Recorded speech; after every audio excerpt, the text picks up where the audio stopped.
friends, Renee here. Today I want to continue our Planning to Plan series. As if you've seen the other videos in this series, you know that this is a follow-on series to our Life Visioning series, where I used the writing wisdom practice to write into the vision of our future, getting very, very clear about each area of our lives that we wanted to vision on. And this series is really meant to get us focused on getting ready to move into that plan.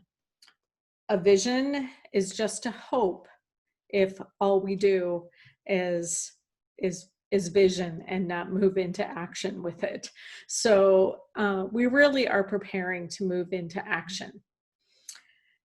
So the last few videos, we've talked a bit about stakeholders, who has a vested interest in the success of our plan, managing the scope. And again, I am using 2.5 decades of corporate program and project management, that terminology, and applying it to the personal. Scope management really means those areas of our life that are most important to us, prioritizing areas of life. Some areas may not receive as much focus and energy as others. That's all about managing scope and thinking about what are my must-haves, my need-to-haves, must-haves, or my just a want, okay? Or a nice-to-have, we will call it. And then I talked a bit about time management and the importance of time management and how much time you have to lean in given what is right for you in the here and now, how much time you have to lean into your plan. We want to take that into account as we begin the planning process. How much time do we have to dedicate to it? Okay. Today we're going to talk about resourcing and what resources we have available to us as we begin to plan. Now, some people will immediately think of resourcing as money, and certainly money is a resource.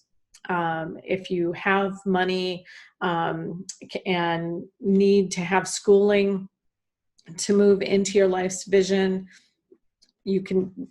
that would definitely be helpful. Not critical, not required necessarily, but definitely school would have to be paid for, obviously.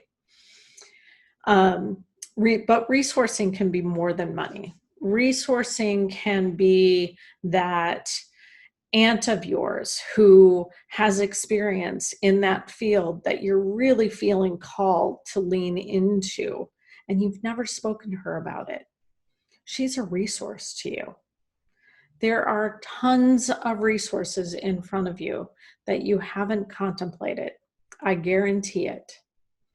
If you look at your life's vision and all of the components of it, where are the resources that are available to you? Maybe you have a vision of a certain kind of marriage, a certain kind of relationship in marriage, and you have grandparents who have been married for 60, 70 years. They're a resource for you. They're a resource for you to learn about that kind of relationship. Those are just examples. I want you to sit with your vision and spend some time thinking about what are the resources that you have in front of you.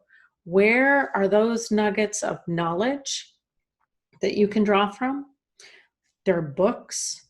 What are the books that you might want to read and spend some time with? What are the people who have experience that you want to spend some time with, talk to them about? All of those are resources. Money, resource.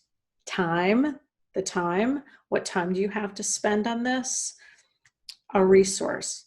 Who around you who also has that vested interest in the success of your vision is also a potential resource for time. If you are married or partnered in some way, shape, or form, your partner obviously has a vested interest in the success of your life's vision. How much can they be a resource in certain areas? Particularly a relationship, they're likely an equal resource. Okay, we'll talk another day about the reconciliation of visions amongst partners and spouses and um, other kind of committed relationships where we need to have overlapping visions. But for today, I'm just talking about resourcing. What are the things that you have?